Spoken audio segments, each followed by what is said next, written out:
1. This story takes place 8 years ago when I was a sophomore in high school. Some background. I have always been extremely artistic and put in a lot of effort for any school art project. I've won multiple competitions, and whenever the teacher needed to use someone's art project as an example, they'd often use mine. I was in no way academically gifted and scraped by most of the time in everything other than art, so I took a lot of pride in being creative, even if it was just drawing a map in history or cell examples in science. Other teens knew me as a chick who's good at art and usually left me alone, except when someone wanted me to do their work. This was one of those times with a girl named Hannah. Hannah was part of the popular crowd and was spent a good portion of class goofing around with the other kids in her group. On a few occasions I heard them call me OCD and a tryhard, but always brushed it off as jealousy. The project we were working on was a colored pencil drawing of buildings to show linear perspective. I had drawn 2 buildings with an alleyway between them leading to another street, and on the wall of the alleyway I had drawn graffiti of random swirls that were dripping from the bottom in multiple colors. I guess Hannah had seen the graffiti and liked it, because she came up to me with her paper and asked me to put graffiti on the side of one of her buildings too.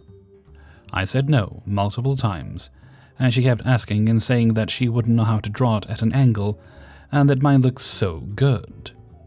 Eventually I said fine, and she gave me the paper and tried to walk off, but I stopped her and asked what she wanted graffitied on it, words or a shape or something specific.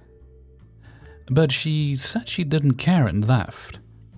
After sitting there for a moment, wishing I just hadn't agreed, I looked up online photos of graffiti, thinking I would just copy a simple one and be done with it.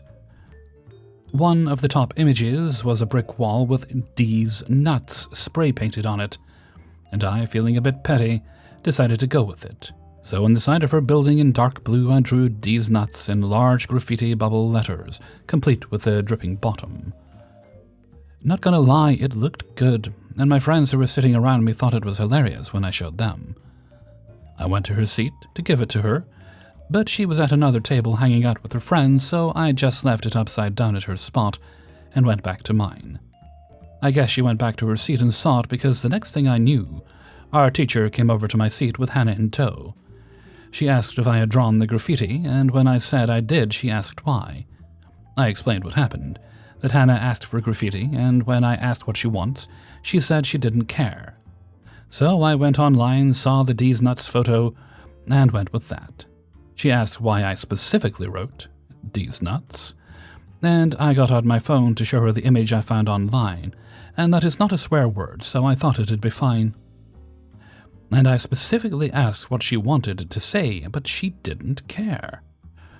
Hannah didn't say anything and just stood there looking shocked, while our teacher looked both amused and disappointed, but eventually just said okay, and went back to her desk with Hannah. They talked a little before Hannah went back to where her friends were sitting, not looking my way for the rest of the class period. Nothing really came from this, other than Hannah purposefully ignoring me in any class we had, and some of her girlfriends giving me the side-eye whenever they were near me. 2. Some decades ago, I was in a college office and had a member of faculty who liked to treat me as their personal assistant. I was certainly not, but they were very comfortable pushing unreasonable deadlines, purposefully creating urgency to spur results and avoid questions, and directing any work possible onto anyone deemed below them. But this was a college. We used to get free textbooks in the mail all the time, and could request textbooks for consideration from the publisher. This was a time before everything was digital. The hope that the book would be picked for a class, and the publisher could then sell the books that the students would need for class. Technically, books that weren't picked were supposed to be mailed back to the publisher, but that rarely happened, and no one got in trouble for keeping a book. One day, the faculty approached me with requests for multiple textbooks that they wanted to consider. Dear readers, they did not want to consider those books. They wanted to rack up a stack of free texts that they could sell for a quick buck, because no one would chase after free copies. Side note, the cost of that free book eventually trickles down to the students. It's a dick move all around. I knew what was happening, but I placed all the orders as I was told. Staying late because, surprise, another deadline that was inflated. Then I waited.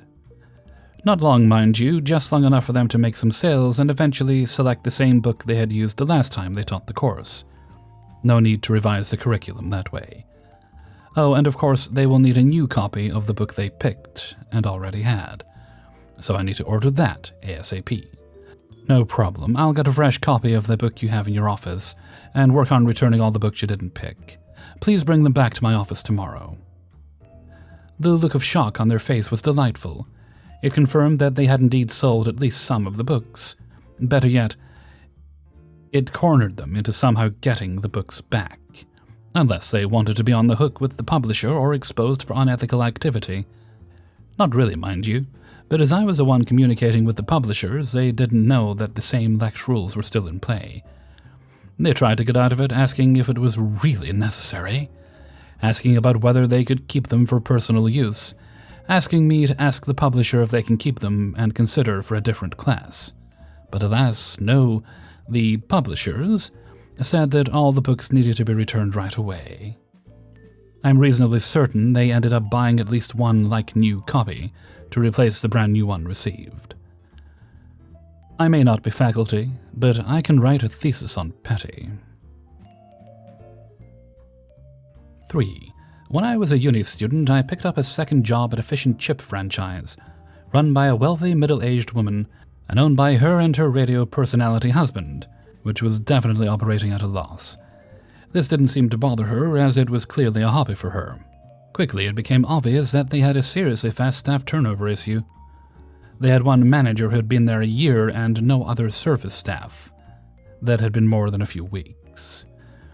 I already had years of hospitality experience at this point. I was quite comfortable with the processes and cash machine system, which I brought up multiple times. But I was stuck running food the whole time, because the manager had become used to doing everything himself, and untrusting after seeing so many staff come and go, and clearly just found that easier. I worked there 1 day a week, only working 4-hour shifts as their opening hours were just a small window in the evening. This job was a complete waste of my time and I was being treated like a child. I worked here for about 2 months, and in this time she had never bothered to pay me and always had an excuse. I had become fed up and sent her my letter of resignation and told her I was coming before university to pick up the money she had owed me, to which she said fine. I also said that I would be on my way to class and didn't have long. The restaurant was next to the train station that I took to uni, so to please have my money ready in cash, typical for hospitality. I arrive and she's talking to a customer or friend. I decided that she knew I didn't have long and would surely wrap it up to pay me and send me on my way. But she proceeded to small talk with this woman for 10 minutes while I politely waved and made eye contact, gesturing at my wristwatch, implying that I had to go, to which she held up a finger to me multiple times, implying just a moment. This went on for an unreasonable amount of time, and she was clearly power-tripping and being rude, so after missing my train, I said in my outdoor voice, "Pay me the money you owe me or I'm calling the police." She scoffed and took me behind the counter and asked the manager to provide her with the red binder, to which he replied, "What red binder?" "You know, the one with everyone's shifts and payroll stuff." "I've never heard or seen such a binder," said the manager. They argue back and forth for a minute or so. I don't believe that this binder even exists at this point. She turns to me and says, "What do I owe you? How many hours did you work?" I say I worked 51 hours. I had probably worked around 9 to 15 hours. To my surprise, she then proceeds to unlock her cash box in her office and hand me $1,100 and throw it into an envelope for me. I thanked her and power walk out of there before the manager, who had walked away at this point, caught wind of my lie. I couldn't believe it. This lady had just paid me 4 times what I was owed. I was probably only owed around $250, which, if she had organizational skills, she would have paid me already. And she would have known the amount if she made any effort to keep track of her employees' rosters. 4. So back in 2021, I was working from home with a team of about 20 people in my department. To summarize, our job was to monitor credit cards. We worked pretty independently and efficiently, So the company to award this literally promoted this entire department and tripled our pay. And with this, they emphasized that we should be more independent, take more responsibility and all that. And everyone was super okay with it. But then, 6 months later, as it often goes, there was a change in management. The manager took a job at another bank and our supervisor was fired for doing the deed in company grounds. Pretty cool guy, but terrible choosing word to fuck. The new manager was pretty competent. As far as I know, she's still in the position. The problem was the new supervisor to our department, aka best friend of the new manager. He came into the job knowing absolutely zero about what we did and immediately wanted to demand results. But then again, he knew nothing about what we did, so he would demand results in the wrong places. Always asking for overtime even though we didn't need it, complaining about how we didn't use formal language on the group chat and so on. One relevant thing he learned on his first week is that I was supposed to take his job before he came along. My old supervisor was training me to take his job because he was about to leave anyway. And everyone in my team came to me when they needed something, be it help with a demand or advice on something work-related. And he was quick to remind me of that, as he asked me to hop on a call with him and reminded me he was the boss. He told me if anyone asked me for something to tell them to go to him. I said okay. This backfired very quickly.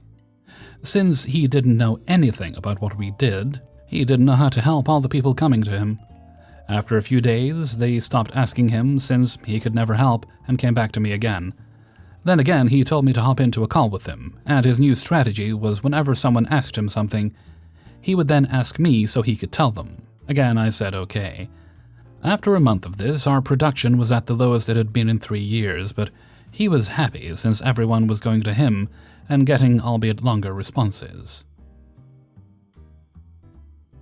So, he had to look somewhere else to cause intrigue. He started to bicker on when people took their breaks. Our journey was 8 hours a day with 3 breaks, 2 10-minute breaks and an hour break. Everyone had their time to get these breaks. But since it didn't impact our job in the slightest, everyone just went in when most convenient for them. All my colleagues started complaining to me that he was busting their balls for this, until it came my time. He went on a 10-minute rant about why I shouldn't take my 1-hour break 30 minutes before I was supposed to. I told him it was because I went to a bakery close to my house every day, because I was tired to make dinner and had to take my breaks 30 minutes early, otherwise it would be closed. He said if I wanted to go to the bakery, to go in my own personal time when I'm off the clock. I said okay. But what he said gave me an idea. For me to go in my own personal time as per company code, beside those 1 hour and 20-minute breaks, you have up to 1 hour of personal break per day, which you can take wherever you need for whatever personal reason. I told my colleagues this, and every day, 1 hour before my 1-hour break, I would take 1 hour of personal break to go to the bakery and buy my lunch. My colleagues would do similar things that they needed to do during the time they were used to take their breaks. Well, 2 months later, the entire department was terminated since we weren't bringing enough revenue to the company. Unfortunately, this supervisor wasn't let go until last week, and the department he took over was also terminated. And another disclaimer to anyone worried about the 20 people that lost their jobs: we have a pretty niche set of skills, and everyone quickly found jobs or similar paying wages. No one was sad to be fired. We were actually pretty happy. A few even resigned before the ship sunk. 5. Years ago in the late 80s, my college put me in off-campus housing.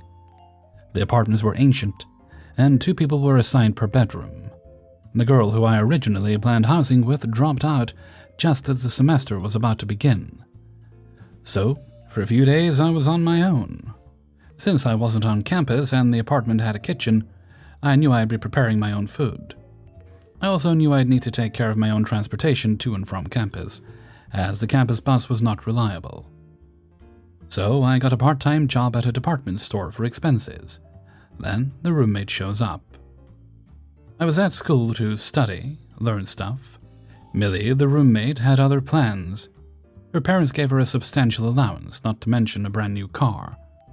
but she never had money for food. She'd take my food, then offer to share what she spent her money on with me. The problem was, she spent her money on two things: drugs and Scientology. I wasn't interested in either. I avoided my apartment as much as I could. I didn't need to be around that.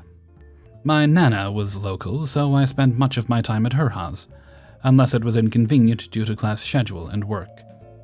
Millie's parents were world travelers. They were very wealthy and made sure that everyone knew it. Millie had all sorts of things around the apartment that her parents had gotten for her, and she made sure that I knew the value of all of it. When I removed the small television I had brought with me, I took it to my nana's. Hers broke. Within a day, she had the latest model delivered.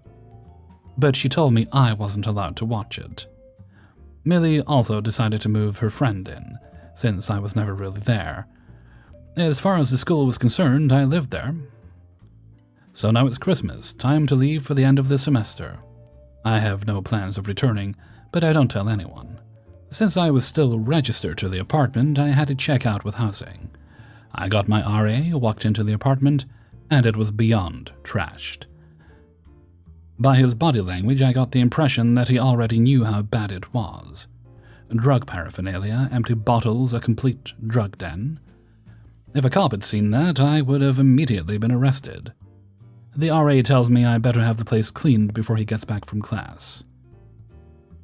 I have no idea where my roommate is. This was before cell phones, so I couldn't call her. But I did call a friend. We threw out everything in that apartment that wasn't there when I originally got there. Coffee table items into a trash bag. The TV remote may have been on the table. Expensive silk pillows her parents had brought back from the Orient, in the trash bag. Lamps and fans, trash bags, couch blankets, trash bag. Rug on the floor, trash bag. Since I was leaving and I didn't want to have bugs, all the food, in trash bags. All her expensive health and beauty, etc. stuff in the bathroom, yep, trash bag.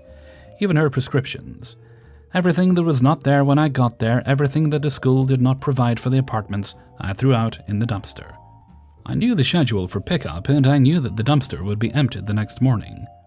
I left the clothes in the closets and the beds made. And then, after I scrubbed the hell out of the kitchen and the bathroom, we squeezed silicone down the drains, opened up every single door, bedroom, bathroom, closets, put a strip of sealant, heavy-duty glue, on both the tops of the doors, and down the hinge side. I left the cleaning supplies on the counter to show they had been used. Then we got the RA to inspect again. As he looked in each area, I asked him to pull the door shut, and he did, sealing each door as he shut it. For continuity reasons, I should explain a few things. The school had taken in a bigger freshman class than they had in the past. Unless you were registered as a commuter student as a freshman, you had to live on campus. Since there were so many freshmen, sophomore dorms were converted into freshman dorms, juniors to sophomore, and so on. We were expecting to pay full room and board, including meal plan, but we really had limited access to cafeteria services or other services on campus. But we kept being told how privileged we were. Transportation sucked because since my classmates did not expect to be living off campus, hiring a car wasn't a priority until it was. The campus hired a bus service that ran sporadically. In other words, if you had an 8 a.m. class, you'd be lucky to get there by 9. And don't take night classes, you won't get back. And the buses did not run on weekends or holidays, no other stops, to campus and back. The closest grocery store was 7 miles away, and we didn't have Instacart back then. The property owner was shit. Not all apartments were students. I think the campus found the quickest, cheapest place to rent for students. When I moved in, we noticed that the door leading to the porch had been kicked in. It also had no working lock on that door. We were on the second level. When we told management, their answer was, "So?" We had problems with pipes shaking, water pressure, not to mention. I had a stove, electric, that actually had one of the burner elements missing. It was just gone. Instead of 4 burners, I had 3 and a hole. When I reported it, the response was "so." The apartments were so old that I don't think they anticipated people living there owning cars. They had one spot per unit. That doesn't even work for families when both mom and dad have cars. Now add in college students where some do have cars. They also converted a portion of the parking lot for shuttle buses, taking away even more spots. The roommate moving in a friend, like I stated, I spent time at my grandmother's. Her house was quiet compared to my living situation. But sometimes I stayed in my paid-for apartment. I had no issue with my roommate having friends over. However, when her friend sleeps over in my bed and I'm relegated to sleeping on the sofa, that's an issue. The friend, who I have no idea where she met this person, or if they actually attended the college, starts moving stuff in before I've actually stated my intentions of maybe not returning to that living arrangement. That becomes a problem. When the roommate gives her friend unfettered access to our apartment, and this friend gives access to random people, not good. The friend was practically living there on my dime. When my roommate tells me that we're out of something I had purchased, as I watch her friend, who does not contribute, finish the last one, and I hadn't been there for a few days, it's time for me to go. As far as telling the RA about the situation, he was a student too, he didn't give a damn. I knew girls who performed sex acts on him for rides to the grocery store. I found out way afterward that he was actually at the last hurrah party. Telling him would not have changed the outcome in my favor at all.